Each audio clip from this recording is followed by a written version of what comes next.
All right, guys, welcome to another episode of Coffee is for Closers. Today, it's me, Matt. And James. How are you guys? Outstanding. Yes, today what we're going to talk about is that money is not everything, how to manage salespeople effectively and keep them over the long term. If you listen to this podcast, you will make your first million within 3 years. I'm going to repeat that. You will make $1 million within 3 years of the first episode you listen to. We don't want pikers. We're not here to save the manatees. We're here to make podcasts. You really want this. You listen and review. Put that coffee down. Really important topics for anyone here that's sort of listening that runs a sales team or is involved as a member of a sales team, and why ours is better. What we did to make our staff love us and want to work their asses off every day, for one, for themselves, and two, for the company. Exactly. It's weird, right? Because we sort of just, I don't know if we stumbled backwards into a good culture or if we developed it very intentionally. I feel like we just did what we felt was right at every stage, and then made sure that if we have a good commodity, like a salesperson, that we make sure that we keep them. Mm-hmm. Well, we do what I would want to be done, because there are a few ways that I hate being treated. Yeah, well, it was really more of a, let's do what it seems like none of the other big sales reps do, and actually care for our employees and treat them as friends as opposed to just know the numbers. And it's the whole path of building a culture that supports them and using that whole, Richard Branson philosophy. Teach them so well that they can go elsewhere and make more money, but treat them well enough that they don't want to. Exactly right. They don't want to, because they want to be involved in the culture. And that's what we've built. I asked Ryan Serhnant about how he's managed to build a team of 70 plus agents, and he just said, the important thing is to remember that nobody works for you. Everybody works with you. Absolutely. So the word for is no longer in the vocabulary. It's with. And the goal is to build people up so much that eventually they leave you. Yeah. And if that's what you're trying to do, then, and they know that, then chances are people want to stick around because they want to be along for the ride. And not everybody wants to be the guy at the top. Mm-hmm. Mm-hmm. I have an unfortunate need to be that person, whether it's an ego thing or just the fact that I'm terrible at taking direction. But not everybody wants that, because there's a tremendous amount of insecurity that comes with the title of King of the Ring. Yeah, totally. You're getting a lot better at taking that direction. Now you're basically my bitch. How dare you? No, it's you're right. People want that security, and people want to go along for the ride. We've got employees that can get paid better elsewhere. Triple. But don't want to, because they want to see where we are in 5 years. And they believe in what we're doing as a company and enjoy that everything that we're giving them as colleagues to make them want to be with us and build something together. I agree. But let's stop jerking our own dicks and let's just start talking about the let's just say the 3 things that you're probably doing wrong. And we'll make these up on the fly, but a few of the things that I see that business owners do very poorly, which cause salespeople to leave. Number 1 is that you allow the comms to be paid out as the cash is collected. That's a big mistake. Although I see from a financial standpoint, it makes total sense. And I think you'd be much better off paying the person a higher upfront amount and a lower total amount, and then relying on the fact that you need to be good at your job to deliver. And there's a couple of psychological reasons behind that. First of all, creating a monthly recurring revenue is not even that big. Salespeople don't give a shit. They don't. They want the most amount of commission per sale they can possibly get.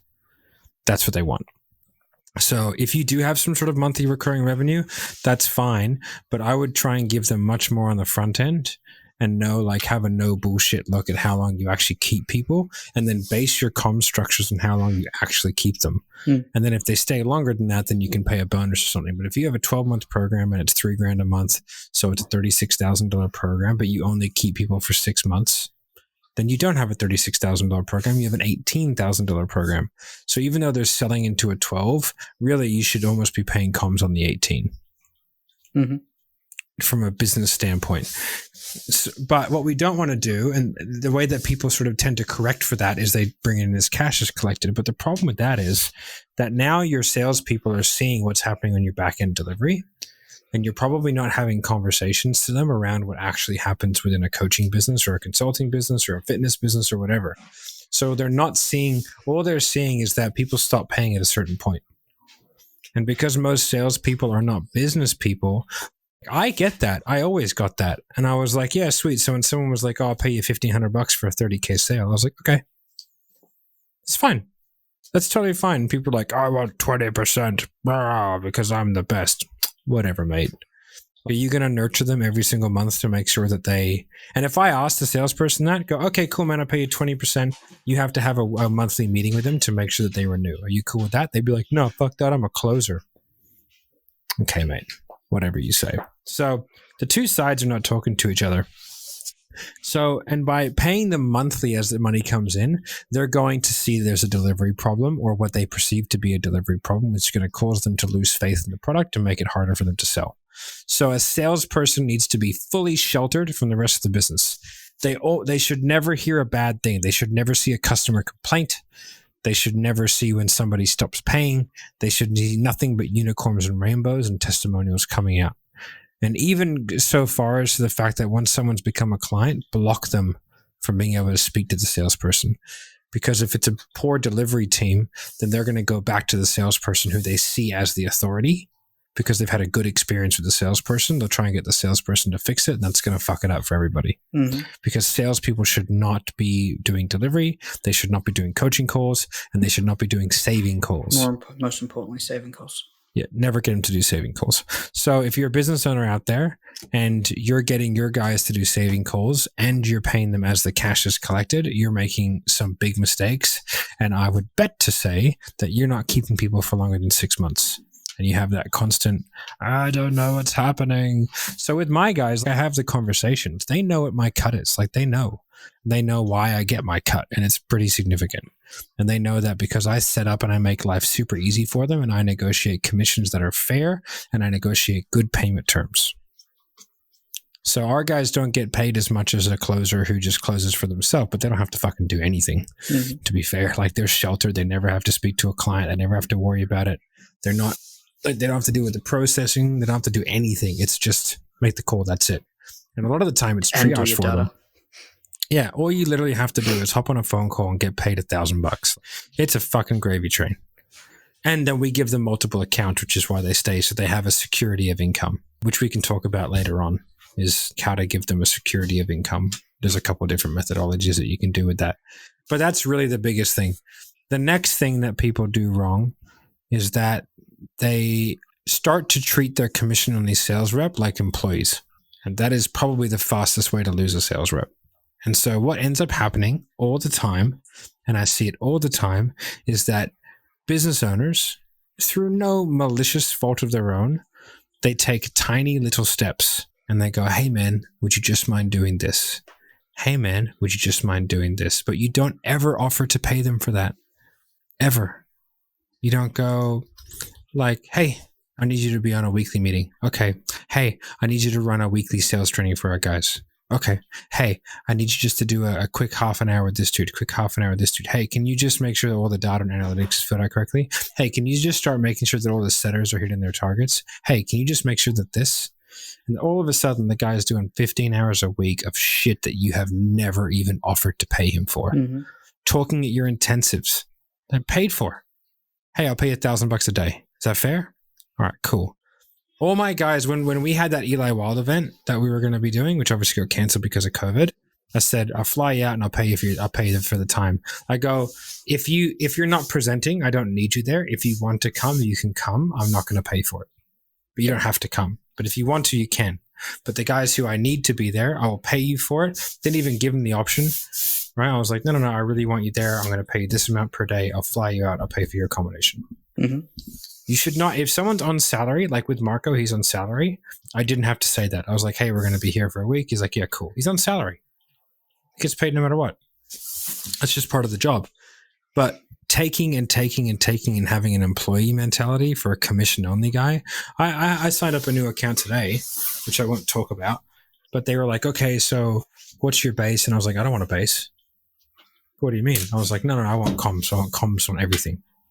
Everything. I want the comms moment only. you give me a base is when you expect me to do other things to warrant Exactly. a base. And I said that. I said, the moment you put me on a base, then all of a sudden you're going to have to cap my commission somewhere, or you're going to have to lower my commissions because that's the only way it's fair, or you're going to ask me to do stuff and you're going to ask me to be at a certain time in a certain place, which I don't want to do. Mm-hmm. And that was one of the reasons why I quit one of my previous accounts that I was crushing it for, is because I kept getting asked to do things I didn't want to do. Yep. And then I was never offered compensation. I demanded it. I said like, oh, what are you paying me? Oh, what do you mean? I was like, well, you want me to spend like 3 days doing something? I was like, that's crazy towns. I was like, that's like that's like $6,000 I'm missing out on because I'm not selling. You don't fit in the culture. Yeah. And I didn't. That's totally fair. But you play the culture card when you're not willing to do things for free. Sometimes, yeah. Yeah, people sometimes. play that card. Yeah. So, but I mean, that's just the way it is. And that's the difference between like someone who's ready, who's good for in-house, which is why I think some businesses, they require in-house salespeople. Some businesses, external salespeople are better. But if you have someone on comms only, you cannot treat them like an employee. Yep. So if you have someone on commissions only, you cannot treat them like an employee because they are not. And technically, it's kind of against the law to do it. Third one. What's that? The third one? Yeah, they treat their salespeople as transactional. Yep. So the moment somebody has a slump, they're just fucking, what the fuck's going on? You need to fix this. Or they're like, what are you doing? Like, man, like people forget that salespeople are human beings and they're emotional creatures. It'd be like this. The same thing is like if you had a basketball player who had 2 bad games and the coach coming up to them going like, you fucking suck. What is wrong with you? Put the ball on the fucking hoop. How hard is it? Like, well, the other guys are trying to make me not do it. So you can't do that. It's just going to break them. It's going to extend the slump. It has to be a supportive environment. When our guys go through slumps, they get more love. They get more support. We have to help them through it. Every now and then you got to kick them in the ass and go, guys, come on. It's from a supportive angle. It's like, we need to get this done. This is our job. What can we do to separate you from what's going on in your life right now to ensure that you can still make money? Because if this continues, it's only going to stress you out more. Every single one of our team members that has had a slump, we have put the extra effort in to nurture that and figure out what the main issue was and fix it. And they have all come out of the other side significantly better salespeople. Yeah. And like, let's take money, for example. I'll take what happened last week. I knew that one of the guys, he was on a couple of new accounts. He'd been stuffed around. There'd been a lot of lag time in between things starting. And I was like, okay, he must be short on cash. He must be. Because before joining us, there was like 4 or 5 months of him trying to do it on his own in terms of getting that. So I spoke to his manager, because we have managers, and I was like, how's he going? He's like, I think he's stressed for cash. I was like, okay, well, let's just do this. Let's prepay him $5,000 worth of commissions. Will that take the stress off him? And they're like, yes. And I was like, okay, perfect. That's so fucking easy to do. And then because I was like, well, I don't want him to feel like he's getting charity, I just called him and I was like, hey, what I'm going to do is prepay you $5,000 worth of comms, but I've got a guy that I just sold sales coaching to for 12 months for like $15,000. I'm going to pay you $3,000 to then help me coach that guy over the next 3 months, and I'll pay you up front. That way, I'm only paying you $2,000 in extra comms, and I'm going to pay you $3,000 to help me. Is that cool? He's like, yeah, sweet. And then he'd already made a sale, so that was another $1,000. So we only ended up actually extending his credit by $1,000. So, and like, you know, it helps me because that guy that I'm now coaching is going to get a better result. It means that I'll be able to do less coaching with him, which saves me time, and it works for everybody. And then he feels like he's doing something really helpful, which he is. And then he can get cash. So he sent me the invoice. I paid it immediately. And now he's less stressed. I'm less stressed because I know that he's not stressing, because as you'll know, probably the thing that I stress about most is that are our guys making enough money? Like I have that conversation all the time. Like we had it about one of the guys today. You know, I was like, is he making enough money? Is he okay? You're like, yeah, he's making this. And I was like, sweet, man, that's good. I don't have to worry about that anymore. Because I genuinely do worry about I worry about everyone but Marco. because I fucking know how much money he makes and will too. It's funny. A lot of our sales guys probably make more than what we do, but Probably do. we're more in it than for what the we take. we're in it for the long game because we're not paying ourselves the stupid commissions is what these guys get because we have a company to run and we're focused on the long term. Well, look at me. I mean, I make I probably collect 60,000 in cash a month for this business collected, and I take none of it except for my salary. Yeah. If I was just running my own rock show, I'd be making like 800 grand a year. Yeah, it'd be close to $1 million. Yeah. But, I want to make 10 mil. So fuck the mil in the short term. I want to make 10 mil over the long term. So, and speaking of that, well, not specifically. Internship. Yeah. I mean, like by the time the guys hear this, they'll be halfway through it probably. But I don't care. Sure, let's talk about it. It goes well to talk about sales coaching. Reach out. So sales management. Once you hear this podcast, if you're interested in an internship, reach out because we'll open up more spots and do a second. Well, I think what I might do is a sales manager internship. Paid though. Interesting. So right now we're extending the sales sniper team. Right now, how many sales reps do we have? Like 9, 10? It'd be between 10 and 12. Just say 10. So we just added 12 or 13 more interns. Mm-hmm. By interns, I mean they're all pretty good closers because we listen to their calls and stuff. Some of them are okay. Some of them are a bit average, but they got good culture fits. That's another thing too. Hire on culture, don't hire on skill. If someone's garbage, don't hire them. But if someone's a great culture fit and you have the time and the abundance and the patience to play the long game with it, you'll make way more money in the long term. Because as we know, I've hired some salespeople who were pretty good, but they were shit culture fits and they last like 6 weeks because they just can't take the amount of, I don't want to say criticism that I give out because that's probably not the right way, but you have to be willing to kind of take the amount of feedback and be willing to change. Yeah, exactly. Because we give a lot of feedback and it's all in front of groups. So, and like I welcome feedback. I put my sales calls in there and it's like, hey, tell me what I could have done better. Like I'm not the fucking guru Swami of all things. Hey, you should have done this better. I was like, okay, that's good. I know that for next time. That's one of the annoying things about being in the position that I'm in is it's very difficult to get feedback on stuff because people don't want to tell you. Yeah. Try and create an environment where they can. The biggest things that I see is like people that are managing and making is setting unrealistic KPIs and targets. That's the worst. And not knowing where that information comes into. And I'll explain that a little bit more in a moment. Just one thing on a side note is the worst thing you can do is when somebody hits a PB or they have a really, really good week, you say that's the new normal. Yeah, that's I fucking hate that. I really hate that. Like that's the new normal. Like Marco made 10 sales last week at like 20, 30 grand a sale. So he did nearly $500,000 contract value last week or not. Sorry, like I think it was 350 or some shit. And the temptation is to go like, okay, awesome, man, that's every week. It's like, well, it's not every week because you have to have the opportunity to do that. And here's why, right? You're not always taking those 12 sales calls that week, 10 sales calls that week. So half of them would have been triaged the week before, booked to a sales call for the following week, plus there would have been triages taken early in the week that take the sales calls later in the week.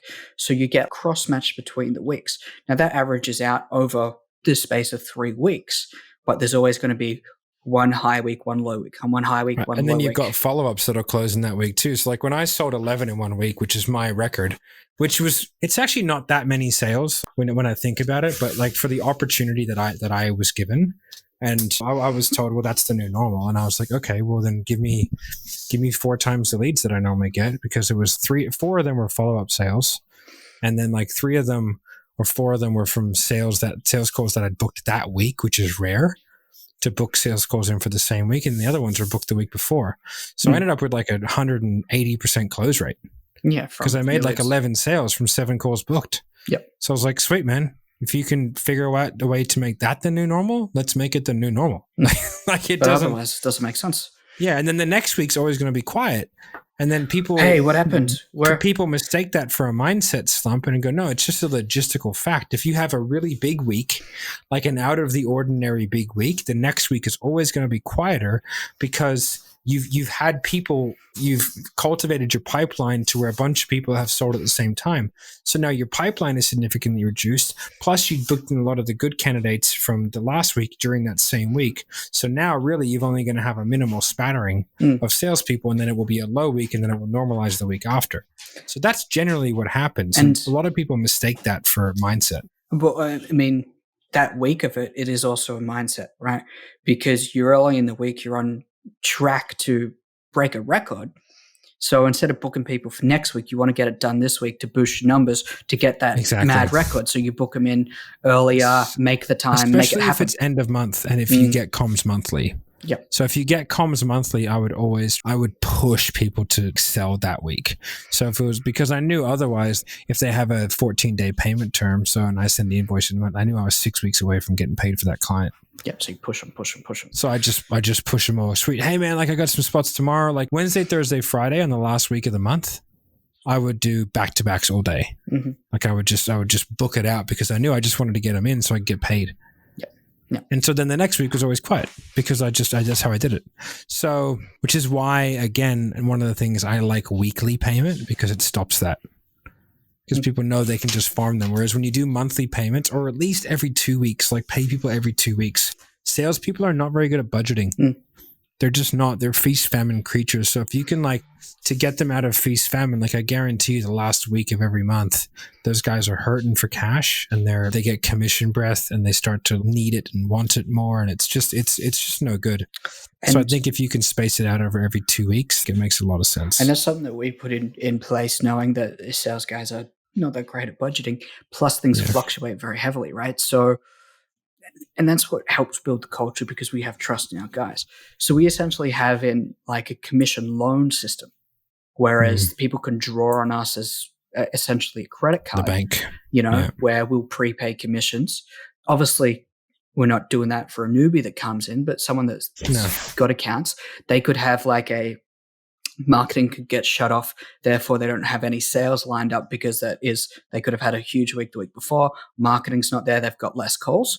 So we actually will lend them the money, prepay their commissions so that they can have a consistent income and can budget effectively when you have no set budget, you're relying on commissions. And that one takes away the insecurity that you have when you are a commission only. And that's why people take jobs, not become entrepreneurial, because they want that extra security. So if we can still give that level of security, the guys aren't going to become desperate to a point where it affects their mindset, and they always have that little bit of stability to keep their head in the right place so they can close what's in front of them. Yeah, absolutely. Yeah. And we back our guys. Try and manufacture some consistency. Yeah. And then back them. If you get someone who's good, they're hurting for cash, just pay them $5,000 and say, hey, I'm going to give you a $5,000 advance. Honestly, you'll get that back in a week because the guy will be so much happier. He'll know that somebody believes in him. It's like when one of our guys was struggling and we offered to send him on a holiday for 2 weeks. We pay for the whole thing. Yeah. And to be honest, we were barely in a position to be able to do that. Yeah, but we backed him and now he's one of our best sales guys. And just having that support from your team gives you the chops to want to work hard for them and to pay them back. Yeah. And doing stuff like that. If you're listening to this podcast and you're a business owner and you think some of the stuff that we're talking about is fucking batshit lunacy, you're the problem. You're the reason why your salespeople are leaving. Our sales guys will role play for an hour to 2 hours a day. And I've given two head sales guys, Will and Marco. They now have teams that work under them. And so all I have to do is manage them, and then they manage their little teams. And then their little team is a little cohesive unit where they do their own role plays and they do everything. So, and they're starting to kill it. And then we just develop them, and then we can put more people under them. And it's a great structure, but people feel like they're growing. The guys who have come in and they're relatively new, because a lot of our guys are relatively new, a couple of months tops. They've come from some pretty shitty sales backgrounds. So for them to know that there's a pathway out for them and a pathway up where they can do selling, but also then make money from other people and they can have teams under them, that's what I want. Because what I want is 50 sales guys where there's 5 teams of 10, but just a bunch of fucking killers. And they compete. Yeah, and they compete in the right way and from the right metrics. Because I tell you what, they won't be competing with is offers made. Check Which out I our went on last podcast. I went on a fucking rant about. So offers made and contract value are just, I don't think that they're really valid metrics. I think cash collection and close rate from calls that show up is what you want to track. Yeah, and hitting back on the point that I made up, which is, what I find the biggest mistake is those unrealistic KPIs and bonus structures, right? So as a business owner, you need to know your numbers, right? Now, if you're, using KPIs as offers made or close rate from leads, it's stupid because it makes it impossible for your sales rep to hit those targets if you're not giving them the quality of leads, right? They could close at 70% of people that are a good fit and are closable. But if you're giving them a whole bunch of shit leads and then they're closing at 40% and you say that's not good enough, you are demotivating the shit out of them because they're getting too many and they physically can't get the bonuses that they want. And they're matched up against these numbers that are just unrealistic and are completely above the average. You need to set like KPIs that are achievable, difficult, so that they have something to reach for and motivate them. And here's something where I think people fuck up is paying bonuses. You know what I mean? Everyone goes, all right, you get a bonus of X dollars or X whatever. I think it's stupid. It's not motivating unless you're purely motivated by money, which in 90% of the cases isn't realistic, right? So what I found is most guys, especially when you're entrepreneurial, have somewhat of a scarcity mindset on what they spend their money on at home. If you're an employee, you're trying to buy a house. Typically, if you hit a bonus and you make $2,000 on the bonus, you're putting that towards your house, but you really want something else. So as like a leader and a manager in an organization, you owe it to your sales, your reps, your employees, or whoever to be that leader and find out what the fuck they actually want. What makes them happy? What's going to drive them for success? And get them the thing that they wouldn't spend the money on. If you're in that scarcity mindset, you're not going to spend the money on a brand new pair of shoes, a new course, whatever, right? But I don't set cash bonus targets or cash bonuses. I find out what guys want and give them that as a bonus, right? So let's say in that instance, it's a brand new $3,000 pair of shoes that you can't justify spending the money on. Get them, and that's what they love. That's what they want. Buy them that for hitting that bonus as opposed to giving them the cash. They'll work harder for you. They're now motivated to reach something because they get what they want as opposed to chipping away at their mortgage, putting a little bit more into savings. It becomes meaningful. And when that goal becomes meaningful and you're the one that provides them that meaning, they're going to work so much harder for you to achieve that result because it has a tangible effect attached to making their life better. Also, little things like if they do want the money to buy a house, then set together a goal and plan with them so you can help them through that process. Like I had a sales coaching session today with one of the guys, and I just talked to them about debt management. Yeah. That was it. Like, I really want to buy a house. I was like, okay, well, how much money do you have in savings? Like, this much. And I was like, okay, and how much do you think you need? It's like, oh, this much. And I was like, okay, well, what kind of house do you want to buy? Well, where is it? And I was like, okay, well, that's not enough money. I was like, you actually need this much money. She was like, fuck. And I was like, okay, so how do we, and then, she was getting a lot of money objections and she was just wearing them because she was in a scarcity mindset. But then I kind of broke down her bills for her and I let her realize she had 4 months of total bills, cash in bank. So I was like, hey, listen, you're fine. You're in a better position than 99% of people. You have 4 months. If you lost everything for 4 months, you'd be fine. You wouldn't have to change your lifestyle. I was like, so don't stress. She's like, oh my God, I never thought of it that way. So that's good. So now she's not in the scarcity mindset. But then we put together a plan for her where she can save her money the right way and chip away at the right things and feel like she's making progress without feeling like she's being a Scrooge and hoarding her cash. So those things are important. Like, you need to understand what your salespeople want. And I just think a lot of business owners out there just treat their salespeople as fucking transactional. They want an end state from them and they don't give a fuck about the person. And it's abundantly clear in the way in which salespeople are managed and fired immediately if they don't produce. And almost never, very rarely does the business owner have the forethought and the introspection to look at themselves and go, okay, am I providing this person with what they need? is my marketing actually good enough? Because just getting leads doesn't mean you have good marketing. I know nothing about marketing. I can get leads. Yeah. I've gotten leads and sold them for myself. You know what I mean? It's not that difficult. Yeah, and you really need to have a look, because there's 3 things that are going to affect your sales. The first is the marketing. The second is the process they go through once they know about you to how they get on a call. And then the third thing is what the salesperson does and says. And all 3 of them play pretty much an equal role. And so if you're struggling with sales, it might not be the sales guy. It might be the process, or it might be the marketing. And volume is not a metric that works. It's really not. You have to have a look. And that's why having objective ways of measuring leads is really important, because you have to be able to have the conversations. And I just find a lot of it's just it's a whodunit. Whenever I go into the back end of like, oh, the sales guys are shit. Oh, the marketing guys are shit. The leads are shit. The sales are shit. The people are pulling out. The delivery is shit. No, but they're selling the wrong people. Well, we're selling the wrong people because we don't have enough opportunity to sell the right people because the marketing's crap. It's just like, guys, we're just same team. No congruency. Same team. And it's frustrating because a lot of time we step into that and we have to fix it. And it's hard. It is hard. We do a pretty good job of it, to be fair, I think, because giving the data, and I think that's where like having someone like me and you put our foot down and speak with authority on the subject. Like, no, we know more than all of you about this. This is what's happening. Yeah. And typically when we talk on that, people shut the fuck up and listen. That's why giving people big bills is important. Like the guys that pay me $100,000 to fix their shit, they listen to everything I say. Yeah. I bet you it's gospel. They paid $10,000, they wouldn't. 100%. Also, wouldn't spend my time for $10,000 to do that. You know? I had one of the guys. She's been the sales manager for this company for like a year, and she's like, "I've said all this stuff. Why didn't they do it?"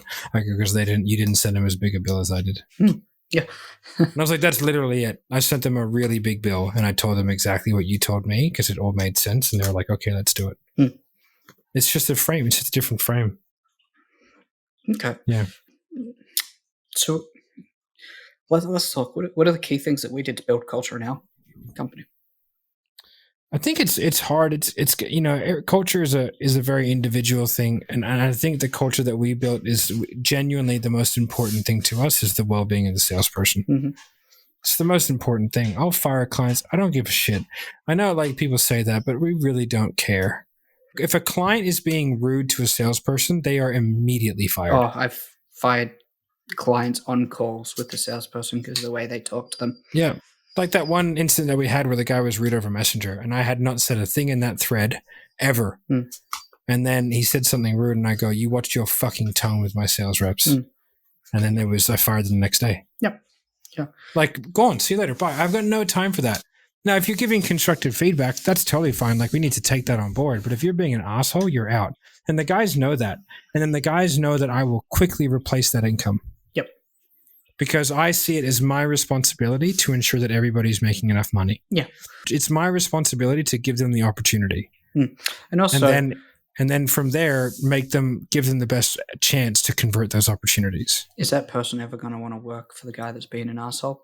Definitely not, which means we're not getting the best out of them, and we're not providing the service that we hold to our expectations because the sales rep hates that client. Yeah. And just, I think it's really important. And if you have an internal sales team, sales is like, it's the lifeblood of your business.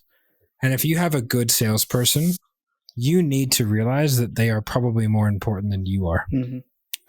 Because that person can walk away and your marketing person can walk away and you can continue to run the same ads until you find somebody else. That salesperson walks away and they're a savage, like a total savage. You ain't got a fucking leg to stand on. There goes all your cash. Yeah. And how long we've it seen takes that. Like when we've less businesses or when I have less businesses, we've seen a huge drop in their revenue. And it's because like, well, salespeople are like a good one is like a fucking unicorn. And we happen to be a bit of a unicorn factory. We create unicorns. We do. On an assembly line. But like, that's why it's so important that we do things our way. Like when people are like, no, you need to do this, you need to do this. It's like, no. Absolutely not.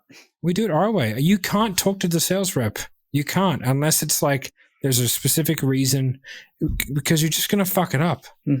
nobody understands how to manage sales reps very well. So like the less interaction you have, the better. Yep. Because I know how to speak to them. I know how to do it. Let us do it our way. It works really, really well. Yeah, unless they have specific questions about the product and need to understand Oh, it. yeah. Then I'm all about it. Like, let's have a Slack channel. Everyone can chat. If you guys need to book in a call, you book in a call. If you ever even jokingly offer my guy a position, you're fired. Mm-hmm. Immediately. So that's a no-brainer. But yeah, it's just people fuck it up. And I think the coaching and consulting space is a difficult one because it is such a hard thing to get right, from the sales, the marketing, delivery, the front end. And I've done videos on this where I've talked about salespeople need to fucking realize how difficult it is to get people into a call with you. Mm-hmm. So this podcast is really one-sided, but I'm not one-sided. And that's why our business works really well, because I tell the salespeople why they're not getting $3,000 a sale. And I break it down to them in real numbers. I go, you're not selling a $30,000 product. You're selling a fucking $15,000 product. And you're only taking the first month. So as far as I'm concerned, you're selling $2,500, $3,000. That's it. Now you're going to get commissions based on more than that, but all we can guarantee is that person pays the first bill. That's it. So unless you become a paid in full guru, or you're going to follow that person up every single month, it's difficult to be able to command those long-term commissions because they're not going to get it. And then they're going to have a delivery thing. Plus they have to spend the money to get the people on those calls. So I can't have a business owner waiting 4 months to break even. It doesn't work. Jesus, the fucking dog just farted and it's horrible. You didn't have to tell anyone, mate. It's okay. Yeah, but it's just like, oh, Yeah. they'll probably be able to tell by my face. Yeah. So in saying that, like you need to have those real conversations with your sales staff where it's just like, hey, this is really what's going on. But you don't need to tell them in a doom and gloom way. They need to understand when they sell something, what they're actually selling versus what they say they're selling. Mm-hmm. They're not selling a 12-month program. They're selling a monthly membership that people can opt out of and ghost. Yep. That's the truth. So unless you should definitely request more for a paid in full. So you should say, hey, listen, I want $3,500 for a paid in full. And you should be paying your sales reps significantly more for a paid in full, because For that sure. cash is in the bank. But a payment plan is, it's a payment plan. Mm. So we usually get nearly double for a paid in full. Mm-hmm. What's the biggest takeaway that you could give to a manager, business owner, to get that team functioning on just absolutely killing it? Find out on a one personal level what your salespeople really want to achieve, and then create a pathway within your organization to allow them to realize it. Oh, thank you. You just stole my one, but whatever. That's what I was going to say. Well, that's the thing we have to do. So I don't think we need to really touch on anything else. Don't be a dick. Mm. Yeah. You, the one listening to this. People don't care about dicks. You need to have There's 3 types of people in this world. There's dicks, pussies, and assholes. Sometimes. Now, dicks fuck pussies, but they also fuck assholes. But assholes just shit on everyone. I love that movie. I gotta watch it this weekend. I was talking about it actually over the weekend. My missus has never seen it. I'm like, we gotta change that. Durka Muhammad Jihad. All right. That's a good way to finish. Dicks, pussies, and assholes. See you guys. Enjoy. That was your nickname in high school, I'm pretty sure. All right. See you guys. Bye. Put that coffee down. Coffee's for closers only.